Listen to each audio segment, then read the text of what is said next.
वक्रतुंड महाकाय सूर्यकोटि संप्रभ निर्विघ्नं कुरु मे देव सर्वकार्येषु सर्वदा। पौष मास महात्म सुनने वाले सभी भक्तों का स्वागत है। भगवान सूर्य नारायण की कृपा सदैव ही आप सभी पर और आपके समस्त परिवारजनों पर बनी रहे। आइए जानते हैं भारत के प्राचीन सूर्य मंदिर के बारे में। सबसे पहले जानते हैं कोणार्क सूर्य मंदिर के बारे में। सूर्य देवता को समर्पित रथ के आकार में बना ओडिशा का कोणार्क सूर्य मंदिर भारत की मध्यकालीन वास्तुकला का श्रेष्ठ उदाहरण है। इस सूर्य मंदिर का निर्माण राजा नरसिंह देव ने 13वीं शताब्दी में करवाया था। यहाँ पर सूर्य देवता के रथ में पत्थर के 12 जोड़ी पहिए लगे हैं और रथ को खींचने के लिए 7 घोड़े जुते हुए हैं। वैसे इस मंदिर में कोई प्रतिमा नहीं है, क्योंकि यहाँ की सूर्य प्रतिमा पुरी के जगन्नाथ मंदिर में रख दी गई है। ये सूर्य मंदिर समय की गति को भी दर्शाता है। पूर्व दिशा की ओर जुते 7 घोड़े सप्ताह के 7 दिनों के 12 जोड़ी पहिए दिन के 24 घंटे के और 8 ताड़ियां दिन के 8 प्रहर के प्रतीक हैं। पहियों के बारे में कहा जाता है कि 12 जोड़ी पहिए साल के 12 महीनों के बारे में संदेश देते हैं। कोणार्क शब्द कोण और अर्क शब्दों के मेल से बना है। अर्क शब्द का अर्थ होता है सूर्य, जबकि कोण का मतलब कोने या किनारे से होगा। कोणार्क का सूर्य मंदिर भारत के उड़ीसा राज्य के पुरी जिले के कोणार्क नामक कस्बे में स्थित है। कई इतिहासकारों का मत है कि कोणार्क मंदिर के निर्माणकर्ता राजा लांगुल नरसिंह देव की अकाल मृत्यु के कारण मंदिर का निर्माण कार्य अधूरा रह गया था। आइए अब जानते हैं मार्तंड सूर्य मंदिर के बारे में। सूर्य को समर्पित मार्तंड मंदिर कश्मीर के दक्षिणी भाग में अनंतनाग से पहले पहलगाम के रास्ते में मार्तंड नामक स्थान पर है, जिसका वर्तमान नाम मट्टन है। यह मंदिर एक पठार के शिखर पर बना है। करीब 1700 वर्ष पहले कश्मीर में इस मंदिर का निर्माण सूर्य वंश के राजा ललितादित्य मुक्तापीड ने करवाया था। मार्तंड मंदिर का निर्माण भगवान सूर्य की उपासना के लिए करवाया गया था। यह मंदिर अपनी स्थापत्य कला सुंदरता के लिए मशहूर है। चारों ओर हिम आच्छादित पहाड़ों से घिरे इस मंदिर के निर्माण में वर्गाकार चूना पत्थरों का इस्तेमाल किया गया है। पश्चिम की ओर मुड़े होने के कारण हिंदू धर्म ग्रंथों में इसे विशेष महत्व मिला है। इस मंदिर में 84 स्तंभ हैं, जो समान अंतराल पर रखे गए हैं। इसे बनाने के लिए चूने के पत्थर की चौकोर ईंटों का उपयोग किया गया है। इसके बारे में एक कहानी प्रसिद्ध है कि यहाँ सूर्य की पहली किरण निकलने पर राजा इस सूर्य मंदिर में पूजा कर चारों दिशाओं में देवताओं का आह्वान करने के बाद अपनी दिनचर्या आरंभ करते थे। अब खंडर में तब्दील हो चुके इस मंदिर की ऊंचाई मात्र 20 फुट ही रह गई है। मार्तंड सूर्य मंदिर का निर्माण मध्यकालीन युग में 7वीं से 8वीं शताब्दी के दौरान हुआ था, जो हिंदू सूर्य भगवान को समर्पित है। इस मंदिर से कश्मीर घाटी का मनोरम दृश्य भी देखा जा सकता है। आइए अब जानते हैं मोढेरा सूर्य मंदिर के बारे में। सोलंकी सूर्यवंशी थे। वे सूर्य को कुल देवता के रूप में पूजते थे, अतः उन्होंने अपने आद्य देवता की आराधना के लिए एक भव्य सूर्य मंदिर बनाने का निश्चय किया और इस प्रकार मोढेरा के सूर्य मंदिर ने आकार लिया। इस तरह भारत में 3 सूर्य मंदिर हैं, जिसमें पहला उड़ीसा का कोणार्क मंदिर, दूसरा जम्मू में स्थित मार्तंड मंदिर और तीसरा गुजरात के मोढेरा का सूर्य मंदिर। शिल्प कला का अद्भुत उदाहरण प्रस्तुत करने वाले इस विश्व प्रसिद्ध मंदिर की सबसे बड़ी खासियत यह है कि पूरे मंदिर के निर्माण में जुड़ाई के लिए कहीं भी चूने का उपयोग नहीं किया गया है। ईरानी शैली में निर्मित इस मंदिर को भीमदेव ने 2 हिस्सों में बनवाया था। पहला हिस्सा गर्भगृह का और दूसरा सभा मंडप का है। मंदिर के गर्भगृह के अंदर की लंबाई 51 फुट और 9 इंच तथा चौड़ाई 25 फुट 8 इंच है। मोढेरा का विश्व प्रसिद्ध सूर्य मंदिर अहमदाबाद से तकरीबन 100 किलोमीटर की दूरी पर पुष्पावती नदी के तट पर स्थित है। मंदिर के सभा मंडप में कुल 52 स्तंभ हैं। इन स्तंभों पर बेहतरीन कारीगरी से विभिन्न देवी देवताओं के चित्रों और रामायण तथा महाभारत के प्रसंगों को उकेरा गया है। स्कंद पुराण और ब्रह्म पुराण के अनुसार प्राचीन काल में मोढेरा के आसपास का पूरा क्षेत्र धर्मरण्य के नाम से जाना जाता था। पुराणों के अनुसार भगवान श्री राम ने रावण के संहार के बाद अपने गुरु वशिष्ठ को एक ऐसा स्थान बताने के लिए कहा जहाँ पर जाकर वह अपनी आत्मा की शुद्धि और ब्रह्म हत्या के पाप से निजात पा सके। तब गुरु वशिष्ठ ने श्री राम को धर्मरण्य जाने की सलाह दी थी। यही क्षेत्र आज मोढेरा के नाम से जाना जाता है। इस मंदिर का निर्माण कुछ इस प्रकार किया गया था कि जिसमें सूर्योदय होने पर सूर्य की पहली किरण मंदिर के गर्भगृह को रोशन करे। सभा मंडप के आगे एक विशाल कुंड स्थित है जिसे लोग सूर्य कुंड या राम कुंड के नाम से जानते हैं। अलाउद्दीन खिलजी ने अपने आक्रमण के दौरान मंदिर को काफी नुकसान पहुंचाया और मंदिर की मूर्तियों की तोड़फोड़ की। वर्तमान में भारतीय पुरातत्व विभाग ने इस मंदिर को अपने संरक्षण में ले लिया है। आइए अब करते हैं सूर्य कवच का पाठ। अपने शुद्ध दाएं हाथ में आचमनी में जल भर कर लें। बाएं हाथ से दाएं भुजा को स्पर्श करते हुए मंत्र पढ़ें। श्री सूर्य कवच के ऋषि ब्रह्मा हैं, छंद अनुष्टुप हैं एवं श्री सूर्य देवता हैं। आरोग्य एवं विजय की प्राप्ति हेतु मैं पुत्र श्री पौत्र श्री गोत्र में जन्मा हुआ श्री सूर्य कवच के पाठ के निमित्त स्वयं को नियोजित करता हूँ। ऐसा कहकर आचमनी के जल को हाथ को सीधा अर्थात ऊपर की ओर रखते हुए ही 3 बार थोड़ा थोड़ा करके पृथ्वी पर छोड़ दें।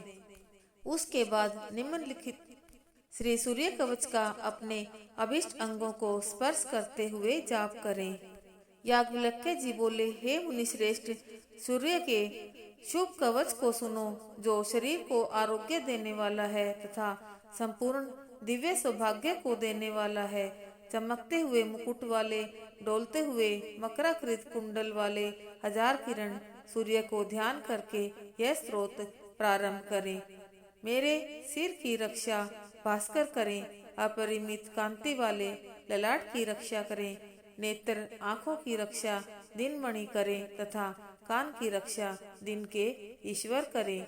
मेरे नाक की रक्षा धर्म घृणी, मुख की रक्षा देव वंदित, जिह्वा की रक्षा मानद तथा कंठ की रक्षा देव वंदित करें।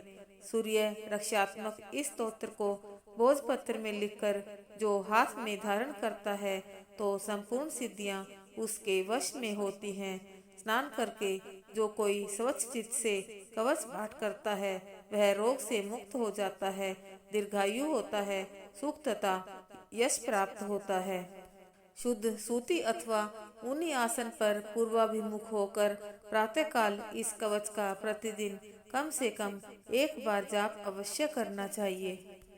आइए अब करते हैं श्री सूर्य चालीसा। श्री गणपति पद कमल में है, प्रेम सहित धरि ध्यान। सूरज चालीसा कहूँ, द्रवो दया करियान। जयति सूर्य नारायण स्वामी, करहु कृपा प्रभु अंतर्यामी। अगन कांति धर गगन बिहारी, अनुपम ज्योति कला छवि न्यारी।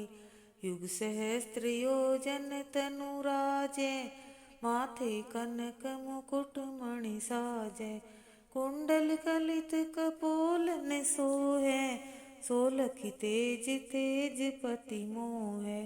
श्वेत वर्ण षट 10 है नाधे, अरुण सारथी रजु कर साधे। 9 लख योजन रथ चौड़ाई, 136 लक्ष लंबाई। रत्न जड़ित रथ पर प्रभु राजति, लखि गति सहस चंचला लाजति। 9 करोड़ 51 लाखा, परिकरमा रवि की श्रुति भाखा। अगणित दैत्य नित्य संहारहि, जग भक्तन कर कष्ट निवारहि। उदय होते निशि कह तम भाजे, तब सतयुग कर डंका बाजे। कह शिव संशय करे न कोई, सत्य वचन मम मृषा न होई। जग हित लागी प्रेम रस बानी, मुनि अस हो गोरी हृदय हर्षानी। धन्य धन्य सूरज अघनाशी, दीन दयानिधि मंगल राशि। महा अखिन कह तारण वाले, नारद शाप निवारण वाले। सत्राजित के मान रखैया, वणिते स्वर्ण में बरशैया। प्रात रूप धारे चतुरानन, राजे विष्णु रूप मध्यानन।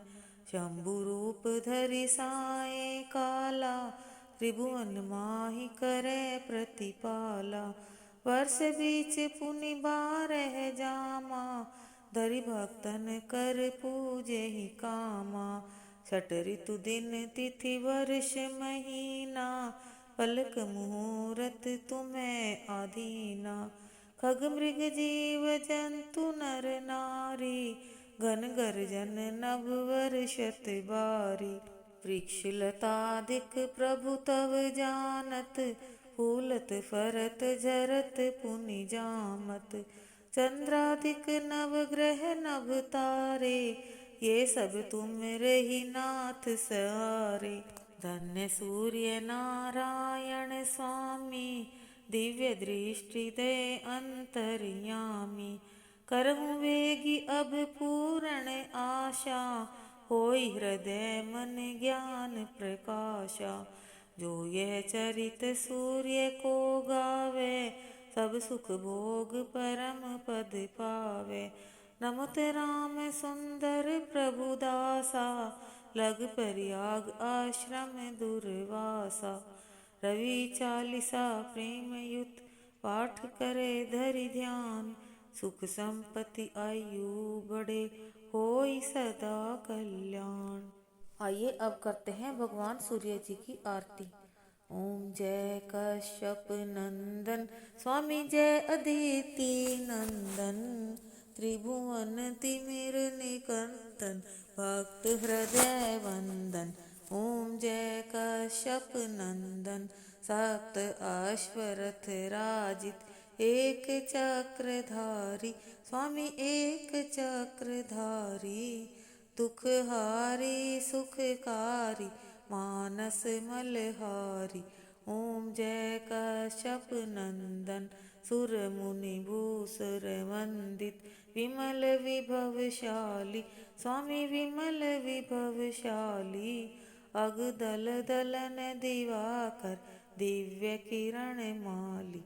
ओम जय कश्यप नंदन सकल सुकर्म प्रसविता, सविता शुभकारी स्वामी सविता शुभकारी। विश्व विमोचन मोचन भवभंजन भारी। ओम जय कश्यप नंदन कमल समूह विकासत, नाशक त्रैतापा स्वामी नाशक त्रैतापा। सेवत सहज हरत अति मन सिज संतापा। ओम जय कश्यप नंदन नेत्र व्याधि हर सुरवर, भूपीड़ा हारी स्वामी भूपीड़ा हारी। दृष्टि विमोचन संतन परहित व्रत धारी। ओम जय कश्यप नंदन सूर्य देव करुणा कर, अब करुणा कीजे स्वामी अब करुणा कीजे। हर अज्ञान मोह कर तत्व ज्ञान दीजे। ओम जय कश्यप नंदन ओम जय कश्यप नंदन स्वामी जय अदिति नंदन। त्रिभुवन तिमिर निकंदन भक्त हृदय वंदन। ओम जय कश्यप नंदन, ओम जय कश्यप नंदन। बोले सूर्यदेव भगवान की जय।